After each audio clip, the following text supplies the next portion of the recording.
কায়রোর মিশরীয় জাদুঘর থেকে চুরি হওয়া ৩,০০০ বছরের পুরনো একটি স্বর্ণের ব্রেসলেট গলিয়ে ফেলা হয়েছে বলে জানিয়েছে মিশরের স্বরাষ্ট্র মন্ত্রণালয়।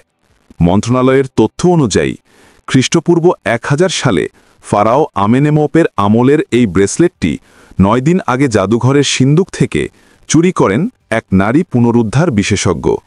পরে ওই নারী তার পরিচিত এক রূপার গহনার কারিগরের কাছে দেন। ওই কারিগর $৩,৭৩৫ ব্রেসলেটটি এক স্বর্ণ ব্যবসায়ীর কাছে বিক্রি করেন। তিনি পরে আরেক স্বর্ণের কারখানার শ্রমিকের কাছে $৪,০২৫ বিক্রি করেন ব্রেসলেটটি। সেই শ্রমিক অবশেষে অন্যান্য গহনার সঙ্গে ব্রেসলেটটি গলিয়ে ফেলেন। এই ৪ ব্যক্তিকে গ্রেপ্তার করার পর তারা তাদের অপরাধ স্বীকার করেছেন এবং তাদের কাছ থেকে ব্রেসলেট বিক্রি বাবদ অর্থ বাজেয়াপ্ত করা হয়েছে বলে মন্ত্রণালয়ের পক্ষ থেকে জানানো হয়। 24bangladesh.net-এর মিডিয়া ডেস্ক।